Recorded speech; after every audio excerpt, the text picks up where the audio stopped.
नमस्कार, मी संस्कृती आणि आपण पाहत आहात नवा मराठा। तर पाहूयात अहिल्यानगर जिल्ह्यातील महत्त्वाच्या घडामोडी। अहिल्यानगर शहरातील अनधिकृत नळ कनेक्शन शोधण्याची मोहीम महानगरपालिकेने हाती घेतली आहे। शहराच्या विविध भागातील अनधिकृत नळ कनेक्शन शोधून संबंधित नळधारकांवर दंडात्मक आणि फौजदारी कारवाई केली जाणार आहे। गोविंदपुरा परिसरात अनधिकृत नळ कनेक्शन घेण्याचा प्रयत्न करणाऱ्या मालमत्ता धारकावर कायदेशीर कारवाई करून गुन्हा दाखल करण्यात आला आहे। त्यामुळे नागरिकांनी त्यांचे नळ कनेक्शन अनधिकृत असल्यास ते तात्काळ अधिकृत करून घ्यावे, अन्यथा कारवाईला सामोरे जावे लागेल, असा इशारा आयुक्त तथा प्रशासक यशवंत डांगे यांनी दिला आहे। नगरकरांची सर्वात मोठी समस्या म्हणजे शहरातील वाहतूक कोंडी। कारण पत्रकार चौक येथे असणारे शहर वाहतूक नियंत्रण शाखेच्या कार्यालयालगतच्या पत्रकार चौक ते अप्पोहत्ती चौकापर्यंतच्या रस्त्यावर दररोज मोठ्या प्रमाणात वाहतूक कोंडी होत असल्याने वाहन चालकांना देखील तासनतास या वाहतूक कोंडीचा सामना करावा लागत आहे। मात्र या समस्येकडे शहर वाहतूक शाखेचे अधिकारी आणि कर्मचाऱ्यांना देखील गांभीर्य लक्ष घालत नसल्याने त्या वाहतूक कोंडीकडे दुर्लक्ष होत असून उपाययोजना होत नसल्याने नागरिकांना प्रचंड मनस्ताप सहन करावा लागत आहे। सध्या जग आधुनिकीकरणाकडे वळत आहे, त्यामुळे राज्यात नवनव्या कंपन्यांची निर्मिती होत आहे। अशातच आता टॉरल इंडिया या आघाडीच्या एकात्मिक ल्युमिनियम फाउंड्रीने सुपा पारनेर औद्योगिक वसाहतीमध्ये 500 कोटींची गुंतवणूक करण्याचा निर्णय घेतला। या उद्योगामुळे पारनेर तालुक्यातील 1200 बेरोजगारांना रोजगार उपलब्ध होणार आहे। याबरोबरच अजूनही अनेक कंपन्या येणार असल्याची माहिती खासदार निलेश लंके यांनी दिलेली आहे। त्यामुळे आता काही प्रमाणात बेरोजगारांचा प्रश्न मार्गी लागणार आहे। अहिल्यानगर कृषी उत्पन्न बाजार समितीच्या नेप्ती या उपबाजारास भानुदास एकनाथ कोतकर असे नाव दिले आहे। ते तात्काळ रद्द करावे आणि लावलेला फलक काढण्यात यावा, असे आदेश जिल्हा उपनिबंधक गणेश पुरी यांनी नगर बाजार समितीला दिले आहे। शिवसेना माजी नगरसेवक अमोल येवले आणि प्रमोद ठुबे यांनी याबाबत तक्रार केली होती। त्यांच्या तक्रारीनंतर हा निर्णय घेण्यात आला आहे। अहिल्यानगर शहरातील छत्रपती शिवाजीनगर नगर कल्याण रोड येथील श्री बालाजी विठ्ठल रुक्माई मंदिराच्या वतीने बालाजी उत्सवाचे 14 ते 16 फेब्रुवारी दरम्यान विविध धार्मिक कार्यक्रमांचे आयोजन करण्यात आले आहे। यावेळी श्री बालाजी आणि विठ्ठल रुक्माई यांची नवग्रह मंदिर नालेगाव ते छत्रपती शिवाजीनगर शोभायात्रा देखील अगदी उत्साहात काढण्यात आली। यावेळी आमदार संग्राम जगताप यांच्या हस्ते मंदिरात आरती करून श्री बालाजी मूर्तीस चांदीचा मुकुट अर्पण करण्यात आला। कल्याण रोड हे एक मोठं अहिल्यानगर शहराचे उपनगर आहे आणि या उपनगरामध्ये छत्रपती शिवाजीनगर आहे।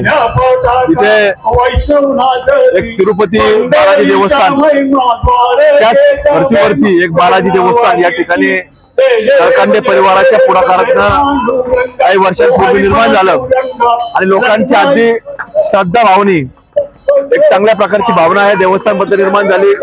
फार श्रद्धेने नागरिक या ठिकाणी येत असतात आणि म्हणून आज या मंदिरामध्ये त्याला एक चांदीचा मुकुट चढवण्याचा कार्यक्रम आज या कल्याण रोडच्या छत्रपती शिवाजीनगर उपनगरामध्ये आज हा कार्यक्रम संपन्न झालेला आहे। नळकांडे परिवार असतील, त्यांचे सर्व या मंदिराचे विश्वस्त मंडळी असतील, या सर्वांनी पुढाकार घेतला आणि चांगल्या प्रकारची शोभायात्रा काढून या संपूर्ण भागामध्ये विकास कामांबरोबर अध्यात्म आणि धर्म हा देखील पुढे गेला पाहिजे, याच भावनेतून हा उपक्रम त्यांनी राबवलाय। मनापासून त्यांच्या सर्व या कार्यक्रमाच्या नियोजनाबद्दल त्यांचं अभिनंदन व्यक्त करतो। लोकांनी अशी श्रद्धा या संपूर्ण मंदिराच्या बाबतीमध्ये आपण जोपासावी आणि एक परमेश्वराची चांगल्या प्रकारे सेवा आपल्या हातून घडत राहावी अशी अपेक्षा व्यक्त करतो आणि सर्वांना या कार्यक्रमाचं चांगलं उत्कृष्ट नियोजन केल्याबद्दल मनापासून त्यांचं अभिनंदन व्यक्त करून थांबतो। आज अतिशय उत्साही वातावरणामध्ये बालाजी विठ्ठल रुक्माई मंदिर देवस्थानच्या वतीने सुंदर अशी मिरवणूक आज सर्व मित्रपरिवारांनी या ठिकाणी काढली। आज मिरवणुकीमध्ये आपण पाहिलं घोडे, बैलगाडी आणि सर्वांनी भक्तिमय वातावरणामध्ये आज मिरवणुकीची सुरुवात झाली। आपण सालाबादप्रमाणे दरवेळेस आपण बालाजी उत्सवाचे कार्यक्रम मोठ्या उत्साहामध्ये या ठिकाणी साजरा करतो। आता उद्या 15 तारीख डान्सच्या स्पर्धा या ठिकाणी आयोजित केलेल्या आहेत आणि खऱ्या अर्थाने बालाजी देवस्थानच्या वतीने आपण जो कार्यक्रम राबवतो सामुदायिक विवाह सोहळा, हा 16/2/2025 या ठिकाणी आपण सर्वजण 15 तारखेला आपल्या कार्यक्रमाला उपस्थित राहायचंय। मी बालाजी देवस्थानच्या वतीने आजच्या या कार्यक्रमाची जी गोड सुरुवात झालेली आहे अशीच या बालाजी देवस्थानच्या वतीने आपल्या सर्वांना सामुदायिक विवाह सोहळा आणि अबप्पा इंदुरकर महाराज यांचे जाहीर असं कीर्तन 16 तारखेला या ठिकाणी होणार आहे। तरी आपण सर्वजण या कार्यक्रमाला उपस्थित राहावं अशी मी सर्वांना विनंती करतो। अहिल्यानगर शहरातील दिव्यांग जलतरणपटू अभिजित माने हा विखे पाटील फाउंडेशन स्पोर्ट्स अकॅडमीच्या माध्यमातून मुंबईच्या अरबी समुद्रात उद्या होणाऱ्या सागरी जलतरण स्पर्धेत सहभागी होणार आहे। या स्पर्धेचे आयोजन महाराष्ट्र स्टेट म्युच्युअल क्लोस्टिक्स असोसिएशनच्या वतीने करण्यात आले आहे। या स्पर्धेत दिव्यांग गटातून सहभागी होणारा अभिजित हा जिल्ह्यातील एकमेव खेळाडू आहे, त्यामुळे ही एक अभिमानाची बाब असणार आहे। याशिवाय यापूर्वीही अभिजित माने याने जिल्हा आणि राज्य स्तरावर जलतरण स्पर्धेत अनेक पारितोषिके पटकावली आहेत। तसेच उद्या होणाऱ्या दिव्यांग गटातून 1 किलोमीटरचा टप्पा अभिजितला गाठायचा आहे। तर या स्पर्धेला उद्या गेट ऑफ इंडिया येथूनच सुरुवात होणार आहे। मात्र अभिजितच्या या जिद्दीचं कौतुक शहरातून देखील होत आहे। माने माझा मुलगा अभिजित जगन्नाथ माने हा जलतरण खेळाडू आहे। हा दिव्यांग असून उत्तम प्रकारे पोहतो। यांनी अनेक प्रकारचे खेळामध्ये प्रावीण्य मिळवलं आणि ह्या सगळ्याच्या जोरावर त्याचा समुद्रामध्ये 1 किलोमीटर पावण्यासाठी सिलेक्शन झालं आणि याला संपूर्ण सहकार्य विखे फाउंडेशनने केलं, धनश्रीताईंनी केलं आणि धनश्रीच्या ताईंच्या सहकार्यामुळे तो मुंबईला अरबी समुद्रात 1 किलोमीटर पावण्यासाठी आला आणि उद्या 16 तारखेला तो सकाळी 7 वाजता आपला 1 किलोमीटरचा प्रवास पूर्ण करेल। अहिल्यानगर शहरातील कल्याण रोड जाधवनगर येथे एमएझिया फन फेअर मनोरंजन नगरीचे उद्घाटन आमदार संग्राम जगताप यांच्या हस्ते पार पडले। त्यामुळे आता नगरकरांना न्यूयॉर्क शहराचा नजराणा पाहायला मिळणार आहे। तसेच विविध जातीच्या आंतरराष्ट्रीय पक्षांचा चिवचिवाट ऐकायला मिळणार आहे। त्यामुळे नगरकरांनी पण फन फेअरचा आनंद घ्यावा असे संग्राम जगताप यांनी म्हटले आहे। कल्याण रोड उपनगरामध्ये आज नवीन फन फेअर हे आज केएस हँडलूम यांच्या पुढाकारात सुरू झालेले आहे। याकरता आपल्या अहिल्यानगर शहरातील कल्याण रोड उपनगरातील युवक व्यावसायिक बळेशेठ जाधव यांच्या पुढाकारात त्यांच्या या भागामध्ये हे महिनाभर जवळपास हे फन फेअर चालणार आहे आणि याच्यामध्ये एक लहान मुलांकरता विशेषतः महिला भगिनींकरता एक चांगल्या प्रकारच्या सगळ्या सुविधा यामध्ये उपलब्ध केलेल्या आहेत। निश्चित आपल्या सर्व अहिल्यानगर वासियांनी याचा पाहण्याकरता आपल्या मनोरंजनाकरता याचा उपयोग करून घ्यावा। यहाँ पे न्यूयॉर्क सिटी बनाए हैं। न्यूयॉर्क सिटी के बाद में पक्षी है, लाइव बर्ड्स, अलग अलग तरीके के बर्ड्स है। उसके बाद में शॉपिंग मार्केट है। शॉपिंग मार्केट के अलावा पालने वगैरह है, झूले हैं। पूरे अहिल्यानगर के लोगों से गुजारिश है कि एक बार आप यहाँ पे विजिट करें। बच्चों के लिए अलग अलग वैरायटी के ज्यादा बर्ड्स है, बहुत बर्ड्स है। अहिल्यानगर में फर्स्ट टाइम ऐसा मनोरंजन नगरी लगा है, फर्स्ट टाइम ऐसा लगा है सर। ये 12 तारीख से 31 मार्च तक रहेगा। टाइमिंग 4 से 10 तक रहेगा। कल्याण रोड जाधव पेट्रोल पंप के पास।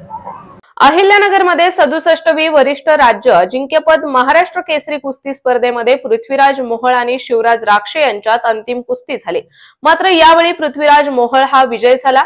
मात्र त्या दरम्यान मोठा गदारोळ झाला होता। मात्र अशातच आता राज्य कुस्तीगीर संघाने मोहोळ आणि राक्षे यांच्यात झालेल्या लढतीची सखोल चौकशी करण्यासाठी सक्षम तज्ञ समितीची नेमणूक करण्यात आली आहे।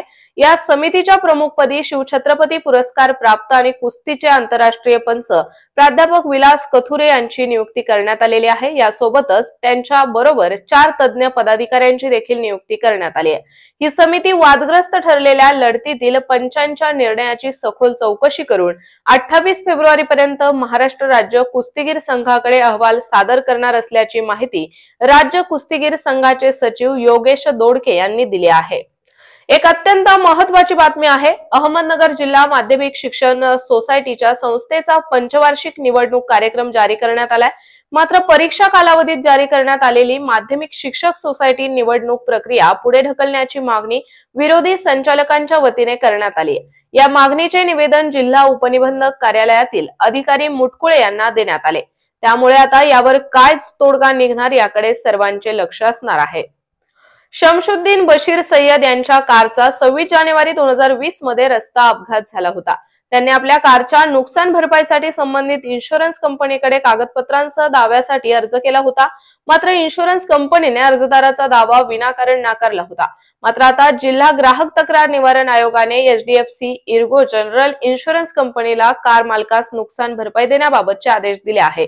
कारण रस्ता अपघातानंतर इन्शुरन्स कंपनीने अर्जदाराचा दावा विनाकारण नाकारला होता। या आदेशाने कार मालकास नुकसान भरपाई मिळण्याचा मार्ग मोकळा झाला आहे। मी ॲडव्होकेट गजेंद्र पिसाळ गेली 25 वर्षापासून अहमदनगर जिल्हा न्यायालयामध्ये वकील व्यवसायामध्ये काम करीत आहे। मी जिल्हा ग्राहक तक्रार निवारण मंचामध्ये शमशुद्दीन बशीर सय्यद हे शिक्षक दिनांक 26/1/2020 रोजी ध्वजारोहणाच्या कार्यक्रमाला जात असताना त्यांचे चालक अय्याज सिकंदर सय्यद हे त्यांची मारुती शेलोरे कार क्रमांक MS16BY 1909 हे चालवित होते। त्यावेळी मौजे आळकुटी तालुका पारनेर येथे एसटी बसचा व सरांच्या कारचा अपघात झाला। त्यामध्ये कारचे मोठ्या प्रमाणात नुकसान झाले होते। तक्रारदार शिक्षक यांनी 3,32,820 रुपयांची कारची नुकसान भरपाई मिळण्यासाठी न्यायमंचामध्ये सन 2020 मध्ये तक्रारी अर्ज दाखल केला होता। त्यामध्ये सामनेवाले एचडीएफसी जनरल इन्शुरन्स कंपनी यांनी चालकास परवाना नाही व फिर्यादी यांनी तक्रार उशिरा दाखल केली अशा प्रकारचा बचाव घेऊन तक्रार नामंजूर करण्याची विनंती मेहरबान कोर्टाला केली होती। त्यामध्ये जिल्हा तक्रार निवारण मंच आयोग यांनी